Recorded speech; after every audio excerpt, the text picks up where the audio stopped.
Video like जरूर कर लीजिए और ऐसे वीडियो लगातार फ्री में पाने के लिए चैनल को तुरंत सब्सक्राइब कर लीजिए और बेल आइकन को जरूर टैप कर लीजिए ताकि आगे भी सारे वीडियो आपको मिलते रहे। यूट्यूब में फॉलो करते हैं तो प्लीज ये वाला फ्री टेलीग्राम चैनल जरूर ज्वाइन कर लीजिएगा। सारे नोटिफिकेशन, सारे अपडेट यहीं पे आते हैं, ध्यान रखिए। Hello everyone, welcome you all to study for civil services. और आज अपनी डेट है 26 जनवरी। आप सभी को गणतंत्र दिवस की हार्दिक शुभकामनाएं। Happy republic day to you all. और आज इसमें क्या क्या इंपॉर्टेंट चीजें रहेंगी देख लेते हैं। अगर आपको इसकी पीडीएफ चाहिए तो देखिए भाई, ये है हमारे सामने दिए गए नंबर्स। इन नंबर्स पे भी आप आराम से कॉल करके पीडीएफ ले सकते हो। ये रहे।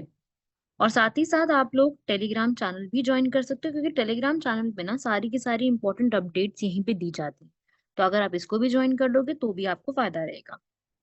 बाकी बात करें हम लोग हमारे आर्टिकल्स की, तो देखो भाई, ये है इंपॉर्टेंट 5 आर्टिकल्स। जैसे कि सबसे पहला, जेंडर इक्वालिटी के ऊपर बहुत जरूरी है। ये वाला डेटा प्रीलिम्स और मेंस दोनों में काम आने वाला है। बॉर्डर के ऊपर टेंशंस, डिफेंस का tech revamp, DPIIT department of promotion of internal and industrial trade, उनकी रैंकिंग और साइबर सिक्योरिटी पे। सबसे पहले आता है ग्लोबल जेंडर इक्वालिटी। क्यों? क्योंकि अभी हमारे जो प्राइम मिनिस्टर हैं, उन्होंने global good gender equity and equality का अलायंस यहाँ पे स्टार्ट करा है। कहाँ पर? जो अभी 15 से 19 जनवरी को हुआ था। कहाँ पे? डेवोस में। डेवोस जगह का नाम है। क्लियर हुआ? किसका फोरम था? World economic forum. क्या था? जेंडर इक्विटी एंड इक्वालिटी के ऊपर वहीं पे लॉन्च किया गया, जिसमें ये बोला है कि आगे आने वाले समय में हर डेवलपमेंट विमेन लेड डेवलपमेंट होनी चाहिए। महिलाओं के नेतृत्व वाला विकास ही केवल होना चाहिए। इंडिया की जो पूरी ग्रोथ की स्टोरी रही है हमारे प्रधानमंत्री के अंडर, वो पूरी यहाँ पे बताई गई है। सबका साथ सबका विकास का जो पूरा टॉपिक है, उसको वर्ल्ड इकोनॉमिक फोरम ने भी काफी ज्यादा कॉम्प्लीमेंट करा है। अगर मैं वर्ल्ड इकोनॉमिक फोरम की बात करूँ तो वर्ल्ड इकोनॉमिक फोरम जो है जेनेवा स्विट्जरलैंड में, जिसके हेडक्वार्टर्स हैं, जो कि काम क्या करती है? इकोनॉमी, ग्लोबल इकोनॉमी में हर बिजनेस लीडर, हर पॉलिटिकल, हर एक इंडिविजुअल का क्या इम्पैक्ट पड़ता है और उसमें क्या चीजें क्या कैसे की जा सकती हैं, ये वो चेक करती है। ठीक है। और ये हर बार इनकी जनवरी के एंड के अराउंड इनकी एक मीटिंग होती है डेवोस स्विट्जरलैंड में। ठीक है। जहाँ पे इसके हेडक्वार्टर्स है ना, स्विट्जरलैंड, वहीं पर इसकी मीटिंग भी कंडक्ट करवाई जाती है, जिसमें सारे लोग एक साथ आकर के, जो है ये जितने भी इसकी कंट्रीज इसके साथ जुड़ी हुई हैं, सारे लोग मिल करके इसमें investors, business leaders, political leaders, economist, celebrities, journalist, ये सब 5 दिन तक यहाँ पर डिस्कशन करते हैं अलग अलग टॉपिक्स के ऊपर। इंडिया भी यहाँ पर काफी सारे चेंजेस के लिए जाना चाहता है। जैसे कि हमारे यहाँ पर बहुत ज्यादा वुमेन के एम्पावरमेंट के इश्यूज काफी ज्यादा इंक्रीज हुए हैं। बेटी बचाओ बेटी पढ़ाओ जैसी स्कीम जो 2015 में आई थी, उसने भी गर्ल्स एजुकेशन को काफी अवेयर किया। तो ये एक इम्पॉर्टेंट टूल है। टूल समझते हो? ये एक इम्पॉर्टेंट टॉपिक है जिसके थ्रू ये सब किया गया है। तो लेजिस्लेटिव सोसाइटल चेंजेस भी काफी सारे जो है यहाँ पे किए गए हैं। Economic participation, gender gap report में भी हम लोगों ने थोड़ा सा बेटर परफॉर्म करा है। मतलब ज्यादा तो नहीं, पर हाँ प्रीवियस ईयर से थोड़ा इंप्रूवमेंट आई है। और तो मैं क्या ही बताऊँ इसमें। राइट एवरीवन, सो ये था हमारा first article. Moving on to the second article is border की टेंशंस। अब बॉर्डर टेंशंस हमारे यहाँ पर अपनी इंडिया की बात नहीं हो रही, इसमें बात हो रही है ईरान और पाकिस्तान की। ईरान और पाकिस्तान के बीच में जो जियो टेंशंस हैं, पॉलिटिकल टेंशंस हैं, वो इंक्रीज हो रही हैं, क्योंकि दोनों कंट्रीज एक दूसरे को जो है मिलिट्री एक्शंस के थ्रू परेशान कर रही हैं। ठीक है। तो अभी 2 दिनों में ही रिलेशनशिप जो है बहुत ज्यादा सीरियस हो गई है। ईरान की मिसाइल्स, ड्रोन अटैक जो है वो पाकिस्तान के बलूचिस्तान जो एरिया है वहां पर आने लग गए हैं। तो पाकिस्तान इसको जो है घोर उल्लंघन कहता है। और मतलब पहले भी ये चीज हुई है कई बार। अगर पहले की भी मैं बात करूं, 1979 में ईरान की इस्लामी क्रांति जब हुई थी, उससे पहले दोनों के देश यूएसए के साथ काफी सुदृढ़ संबंध रखते थे। कुछ टाइम बाद दोनों ही देश बगदाद संधि जो हुई थी उसमें शामिल हो गए थे। तो क्या हुआ कि जब 1965 और 1971 का वॉर हो रहा था इंडिया और पाकिस्तान का, तब ईरान ने पाकिस्तान को मदद दी थी बहुत ज्यादा। लेकिन जब इस्लामिक क्रांति हो गई 1979 के बाद, तब दोनों ही देश जो है आपस में अलग अलग हो गए, दोनों सेपरेट हो गए। ठीक है। ईरान जो है वो यहाँ पर यूएसए के सहयोगी से एकदम कट्टर दुश्मन बन गया। ठीक है। तो अमेरिकियों ने पाकिस्तानी को अपने अंडर कर लिया, क्योंकि अब देखो यार, जो जैसे ईरान, यूएस और पाकिस्तान, ये तीन है। अब ईरान यूएस से पीछे हट गया, तो यूएस ने सोचा कि चलो ये तो मेरे दोस्त नहीं बन रहे, तो अब पाकिस्तान को दोस्त बना लेता हूँ, है ना। तो ये सब करने लग गए। उसके बाद ईरान जो है, ईरान और पाकिस्तान इसी तरीके से जब जब से अफगानिस्तान का भी इशू हुआ, तब से भी दोनों अलग हो गए। तो दोनों के बीच में सुलह बहुत कम हुई है, जैसे कई बार गए भी हैं। और बेनजीर भुट्टो, जो वहाँ की प्राइम मिनिस्टर थी पाकिस्तान की, वो जब तेहरान, ईरान की कैपिटल है, वहां गई थी, तो उन्होंने ईरान को बोला था कि भाई इस ईरान जो है हमारा एक मित्र, पड़ोसी, भाई, सब कुछ है। ठीक है भाई, तो ये चीज थी। बलूच जो है, दोनों एक जगह के, दोनों के बॉर्डर पे पड़ता है, ईरान और पाकिस्तान का।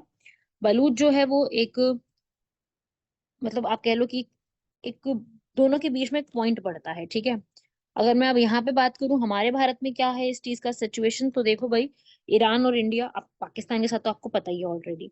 इंडिया और ईरान की मैं बात करूं तो इंडिया और ईरान के जो टाइज हैं वो बहुत मीनिंगफुल है, हमेशा से बहुत ज्यादा जुड़े हुए हैं। और इंडिया इवन ईरान पर एक पोर्ट भी डेवलप कर रहा है जिसका नाम है चाबहार पोर्ट। अब आपसे मेरा एक क्वेश्चन है कि ये पोर्ट कहाँ पे है, ग्वादर पोर्ट की लोकेशन आप लोग बताइए।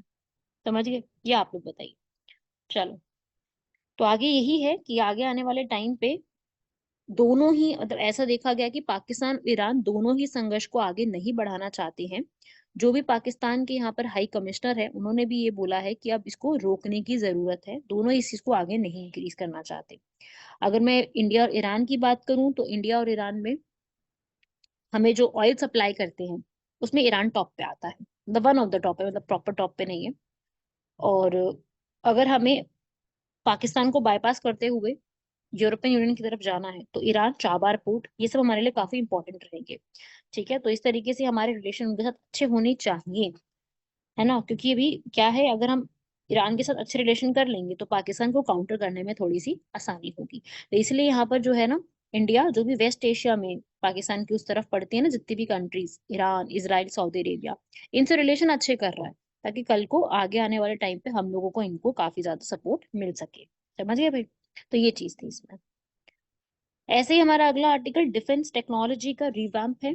ठीक है, क्योंकि यहाँ पर अभी क्या हो रहा है, डीआरडीओ काफी सारे प्रोजेक्ट्स में डिले कर रहा है। तो गवर्नमेंट ने डीआरडीओ के जो है 9 मेंबर का एक पैनल बनाया, ताकि डीआरडीओ की फंक्शनिंग को चेक किया जा सके, जिसको हेड करेंगे प्रोफेसर के राघवन। क्वेश्चन आता है कि के राघवन या विजय राघवन कमेटी किससे जुड़ी हुई है, तो विजय राघवन कमेटी जो है वो डिफेंस के डीआरडीओ की देखने के लिए जुड़ी हुई है। डीआरडीओ जो है डिफेंस टेक्नोलॉजी काउंसिल की बनाने की, एस्टैब्लिशमेंट करने की बात कही है उन्होंने। उन्होंने बोला है कि भाई डीटीसी जो है वो यहाँ पर प्राइम मिनिस्टर के अंडर होनी चाहिए, जो कि सारा कुछ डिफेंस की टेक्नोलॉजी को चेक करे यहाँ पर। और डिफेंस मिनिस्टर और नेशनल सिक्योरिटी एडवाइजर एनएसए उसके वाइस प्रेसिडेंट बन के चीफ ऑफ डिफेंस स्टाफ भी यहाँ पर रहे, तो ये सारे लोग शामिल हो, और साथ में प्रिंसिपल साइंटिफिक एडवाइजर भी यहाँ पर शामिल हो। तो उन्होंने बोला कि डीटीसी बनाओ, डिफेंस टेक्नोलॉजी काउंसिल, जिसमें ये सारे लोगों को शामिल करके सारे डिसीजंस यहाँ पे लिए जाए, ऐसा इन्होंने बोला है। ठीक है, क्यों? क्योंकि यहाँ पर बहुत सारे प्रोजेक्ट्स के ऊपर डिले हुआ है डीआरडीओ के, जिसकी वजह से ये सब चीजें हुई हैं। पार्लियामेंट्री स्टैंडिंग कमेटी ने भी ये चीज बोली है कि बहुत सारे प्रोजेक्ट्स यहाँ पे कंप्लीट नहीं हुए हैं, 55 में से 23 प्रोजेक्ट्स इनकम्प्लीट हैं। सीएजी ने भी इनकी रिपोर्ट में बारे में ये सारी बोली है कि भाई ये डेडलाइंस को पार नहीं कर पाए। तो डीआरडीओ की डिलेस की वजह से ये कमेटी बनाई, राघवन कमेटी, जिन्होंने अपनी अपनी बात की है। ठीक है, डीआरडीओ जो है वो अपना ओरिजिनल गोल पे फोकस करके पूरा मैनेजमेंट को यहाँ पर देखे, और defence science and technology innovation के ऊपर ध्यान दे। अलग से डिपार्टमेंट बनाओ, मतलब एक अलग से इसका सिर्फ टेक्नोलॉजी के ऊपर होना चाहिए, ऐसा इस कमेटी ने ये सारी बातें बोली है। ठीक है, अलग से लैब बनाओ टेस्टिंग के लिए, सर्टिफिकेशन के लिए, जिससे हमारा आर्टिफिशियल इंटेलिजेंस काफी बड़ा हो। तो ये मेन बातें उन्होंने बोली, पहले तो आर्टिफिशियल इंटेलिजेंस लेकर के आओ इसके अंदर, और दूसरा डीटीसी बनाओ, defence technology commission. Private sector को यहाँ पर बढ़ावा दो, जैसे इसरो में भी स्पेस सेक्टर को प्राइवेट आ रहा है वहां पर, ऐसे ही डीआरडीओ को भी प्राइवेट सेक्टर के साथ कोलैबोरेशन करके, इंटीग्रेटेड प्लानिंग करके बहुत सारे टेक्नोलॉजीज और artificial intelligence, cyber, unmanned systems, इस पे ध्यान देने की जरूरत है। तो इतना ही इंपॉर्टेंट है इस पूरे आर्टिकल में कि के राघवन कमेटी किससे जुड़ी हुई है, डीआरडीओ से। बस इतना ही हमसे अभी पूछा जाए। समझ गए बात को। आज का हमारा फोर्थ आर्टिकल है डीपीआईआईटी का स्टार्टअप इकोसिस्टम की रैंकिंग। डीपीआईआईटी क्या है? Department of promotion of industry and internal trade, जो कि हमारी मिनिस्ट्री ऑफ कॉमर्स के अंडर आता है, जिसने हर एक स्टेट की और यूटी की एक रैंकिंग निकाली है ताकि ये पता चले कि कौन सी स्टेट और यूटी में जो है स्टार्टअप कल्चर सबसे ज्यादा है। तो सबसे ज्यादा बढ़िया परफॉर्म करने वाली स्टेट है गुजरात। गुजरात के यहाँ में स्टार्टअप कल्चर बहुत बढ़िया परफॉर्म हुआ है।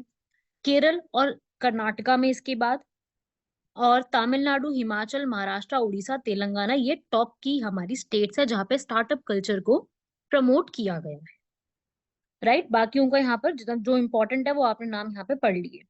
अब डीपीआईआईटी जो हमारा एक प्लेटफॉर्म है, ये कॉमर्स और इंडस्ट्री मिनिस्ट्री, वाणिज्य मंत्रालय के अंडर आता है, जो कि हमारे पे ईज ऑफ डूइंग बिजनेस को आसान करता है। ये बताता है कि भाई startup India, IPR, fast track करना, टैक्स को क्या एडवांटेजेस होंगे, वो सारी चीजों को रिकॉग्नाइज करके सारी मंजूरी यही प्रोवाइड करता है। बाकी इंडिया में स्टार्टअप कल्चर को यहाँ पे इम्प्रूव करने के लिए गवर्नमेंट ने भी काफी स्टेप लिए हैं, जैसे startup India action plan, startup India hub, income tax में एग्जेम्पशन प्रोवाइड करना। 1 अप्रैल या उससे बाद वाले जितने भी स्टार्टअप्स इंडिया में रजिस्टर हो रहे हैं उनको 10 साल तक इनकम टैक्स में एग्जेम्प्टेड रखा जाएगा, और 3 वर्षों की अवधि के लिए आयकर से छूट दिए जाएगी, राइट, टैक्स के एग्जेम्पशन। उसके अलावा क्रेडिट गारंटी स्कीम, निधि योजना। निधि योजना कई बार पूछी गई है। निधि योजना जो कि इनोवेशंस को स्टार्ट करने के लिए, ताकि हर कोई भी इनोवेशन जो है, जैसे लिथियम का हो गया या और कितने भी ऐसे इनोवेशन है, उसको एक सक्सेसफुल स्टार्टअप बनाया जा सके। राइट, तो ये इसमें मेन जो फैक्ट इंपॉर्टेंट था वो यही था कि किसने इसमें टॉप किया है और डीपीआईआईटी किसके अंडर आता है, कौन इसको रिलीज करता है। ये इंपॉर्टेंट फैक्ट्स थे।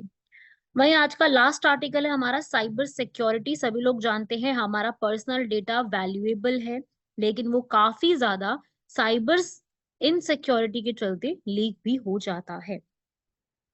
तो उसके लिए जैसे यहाँ पे जितने भी वीवीआईपीज हैं, टॉप इंडस्ट्रियलिस्ट हैं, सेलिब्रिटीज हैं, स्पोर्ट्स हैं, उनका कई पर्सनल डिटेल्स जो है वो लीक हुई हैं। और ये सब कुछ मैं आपको यहाँ पे क्लियर कर दूं कि जितना भी भारत में साइबर सिक्योरिटी होती है, वो सरकार की एक टीम होती है जिसका नाम है, टीम का नाम है computer emergency response team. Right, वो टीम जो है पूरा यहाँ पर गवर्नमेंट पोर्टल के तहत ये वल्नरेबिलिटी को चेक करती है। ये टीम है यहाँ पर। राइट, तो इस टीम ने भी अपने रिपोर्ट्स वगैरह प्रोवाइड करी। उन्होंने बताया कि वल्नरेबिलिटी है, और वो कहते हैं कि हम लोग ईगल आई, बिल्कुल ईगल आई की तरह यहाँ पर काम करते हैं। हम कोई भी Aadhaar, PAN, voter passport, date of birth, contact number, ये सब जो है वो यहाँ पे लीक नहीं होने देने का यहाँ पर एक तरीके से चेक करते हैं। सेंसिटिव डेटा जो होता है उसको प्रोटेक्ट करके पूरा रखते हैं। तो वल्नरेबिलिटी जितनी भी है उसको पूरा चेक करना, उसको सुरक्षित रखने की जिम्मेदारी सीईआरटी जो है हमारी, उसकी होती है, जिसमें अभी यहाँ पर पूरा 98 लाख भारतीयों की व्यक्तिगत पहचान करने का जो डेटा लीक हुआ है, उसके ऊपर करीब 11 महीने लिए हैं ताकि इस पूरे इशू को सॉल्व किया जा सके। राइट, अभी पूरा यहाँ पर इशू सॉल्व हुआ है, और सीईआरटी की टीम ने ये भी एश्योरेंस दी है कि कल को भी आगे ये डेटास को प्रोटेक्ट किया जाएगा। ठीक है, जो भी यहाँ पर कॉन्टैक्ट इन्फॉर्मेशन डायरेक्टर्स की और स्पोर्ट्स सेलिब्रिटीज की इंफॉर्मेशन जो लीक होती है उसको एक्सप्लॉइट होने से बचाया जाएगा। तो सबसे पहली बात तो आज के टाइम की ये नीड है कि हमें अलग से एक इंटरनेट और साइबर सिक्योरिटी के ऊपर एक अलग से डिपार्टमेंट बनाने की जरूरत है। जैसे कई बार ऐसी अभी अभी क्या है कि बहुत सारी ऐसी हमारी गवर्नमेंट एजेंसीज है तो स्टेट और नेशनल दोनों लेवल पे काम कर रही है। एक सिंगल एजेंसी होने की जरूरत है जो पूरा नोडल एपेक्स एजेंसी के रूप में काम करे। ठीक है, साइबर थ्रेट्स के बारे में लोगों को स्टार्टिंग से जानकारी देना शुरू हो, और जितने भी हमारी यहाँ पर गवर्नमेंट एजेंसीज हैं उसमें एक्सपर्ट्स को यहाँ पर बिठाया जाए। इंडिया और किसी कंट्री के साथ भी कोलैबोरेट करे, ताकि बाकी कंट्रीज के साथ भी जो बेस्ट प्रैक्टिसेस होती हैं वो सीख सके और डेफिशिएंसीज जितनी भी हैं उसको दूर कर सके। राइट, आज का हमारा क्वेश्चन का है, क्वेश्चंस कौन कौन से हैं आज हमारे। National geo science data repository, ये एक ऐसा इनिशिएटिव है जो कि हमारे इंडिया में GSI, geological survey of India, and Bhaskaracharya institute of space applications ने मिलकर के स्टार्ट करा है। मिनिस्ट्री ऑफ माइंस भी इसमें साथ में जुड़ा हुआ है, जिसके अंदर जियो स्पेशल इंफॉर्मेशन यहाँ पे मिलती है ताकि मिनरल्स एक्सप्लोरेशन आसान हो जाए। जियो स्पेशल का मतलब क्या होता है, जो भी हमारा नेविगेशन होती है, जो भी हम यहाँ पे नेविगेट करते हैं एक्यूरेसी से, उसे कहते हैं जियो स्पेशल इंफॉर्मेशन। जियो में क्या वर्ड आ रहा है, जियो, जियो का मतलब क्या होता है, अर्थ। तो अर्थ से जुड़ी हुई सारी इंफॉर्मेशन यहाँ पे अवेलेबल होती है ताकि मिनरल रिसोर्सेज को एक्सप्लोर करने में आसानी हो जाए। राइट, ताकि प्राइवेट सेक्टर भी इसमें बढ़े प्राइवेट सेक्टर भी आए, पब्लिक सेक्टर के साथ मिलके काम करते हुए, ठीक है, दोनों यहाँ पर इंस्टीट्यूट्स मर्ज होकर के मिनरल्स एक्सप्लोरेशन के ऊपर काम करे। तो NDGR जो पोर्टल है, national geo science data repository, data है ना पूरा, तो वो पोर्टल से डेटा कलेक्ट किया जाएगा, राइट। नेक्स्ट लास्ट क्वेश्चन है हमारा, जो कि अभी एजुकेशन मिनिस्टर इलेक्शन कमीशन के बीच में यहाँ पर memorandum of understanding MOU sign किया गया, जिसका मतलब होता है कि आप दोनों अग्रीमेंट एक साइन कर रहे हो, लेकिन वो अग्रीमेंट नॉन बाइंडिंग होता है। अब इसमें क्या है कि एजुकेशन मिनिस्ट्री यहाँ पर जितने भी हमारे स्कूल्स हैं, स्कूल्स में हमारी बुक्स में, हमारी 6 से 12th क्लास की NCERT की बुक्स में इलेक्टोरल लिटरेसी को सिखाएंगे। मतलब बच्चों को ही स्टार्टिंग से इलेक्शंस की जानकारी, कि लोकसभा के इलेक्शंस क्या है, राज्यसभा के इलेक्शंस क्या है, कैसे उनके MPs को चूज किया जाता है, MP और MLA में क्या डिफरेंस होता है, वो इलेक्टोरल जो लिटरेसी होती है ना, हमारी बुक्स में आज भी मिसिंग है। हमारी बुक्स में, मैं ये नहीं बोलूंगी नहीं है, 6th क्लास की बुक में है, 9th क्लास की बुक का फर्स्ट चैप्टर है, लेकिन उसमें बहुत सारी मिसिंग भी चीजें हैं, क्लैरिटी नहीं है पूरे के पूरे कंटेंट में। तो अब यहाँ पे एजुकेशन मिनिस्ट्री यहाँ पर NCERT बुक्स में अपडेट करके, इस अलग से इस चैप्टर को इंट्रोड्यूस करके स्कूल्स में इस चीज को पूरा डेमो के साथ दिखा के समझाया जाएगा। MPs MLA में डिफरेंस, हर टाइप के इलेक्शंस, ग्राम पंचायत, बोर्ड इलेक्शंस, सारे चीजें यहाँ पर सिखाई जाएंगी। ठीक है, तो आप यहाँ पे पढ़ सकते हो, MOU ने इलेक्टोरल लिटरेसी के लिए साइन किया है। इसका ऑब्जेक्टिव है ताकि इलेक्शंस में आगे पार्टिसिपेट बढ़े, लोग वोटिंग को एक सीरियस रूप में लेकर के आगे समझें और वोटिंग की, डेमोक्रेसी, इन सब चीजों के बारे में बहुत अच्छे से जान पाए, और साथ ही साथ NCERT बुक्स में इंक्लूड कर, राइट। तो ये थे आज के हमारे क्वेश्चंस, और लास्ट आज का मेंस का एग्जामिनेशन, मेंस के क्वेश्चन के ऊपर है कि मिनरल्स एक्सप्लोरेशन के लिए गवर्नमेंट ने आज तक क्या क्या इनिशिएटिव्स लिए हैं, जो कि ऑलरेडी मैंने आपको बताया है। नेशनल जियोसाइंस डेटा रिपोजिटरी है। 2016 में इंडिया के मिनरल एक्सप्लोरेशन के बारे में आपको बताना है। आपने ये बताना है कि मिनरल्स जो है भारत में, वो मेजर और माइनर की कैटेगरी में होते हैं। इलीगल जो है यहाँ पर माइनिंग होती है, उसको स्टॉप करने के लिए गवर्नमेंट ने खनिज ऐप जो है वो बनाई है, ताकि इलीगल चीजों को रोका जा सके। और जो लीगल जहाँ पे मिनरल एक्सप्लोरेशन चल रहा है, उसमें क्या क्या पॉलिसीज रहेंगी, कैसे उसका डेटा कलेक्ट किया जाएगा, कौन सा पोर्टल है, वो सब आपको यहाँ पर एनालाइज करना है। तो वो आपको समझाना है, पहले तो मिनरल्स की डेफिनेशन से स्टार्ट करते हुए पूरे आंसर को कंप्लीट करना है, राइट। तो ये था आपका आज के आर्टिकल्स, इंपॉर्टेंट, यहाँ तक कंप्लीट कीजिएगा। जितने भी हमारे आर्टिकल्स हमने आज कवर किए हैं, वो सारे प्रीलिम्स के लिए ज्यादा जरूरी रहेंगे। ओके, चलिए मिलते हैं आप सभी लोगों से 27 जनवरी की क्लास में। धन्यवाद, शुक्रिया, जय हिंद।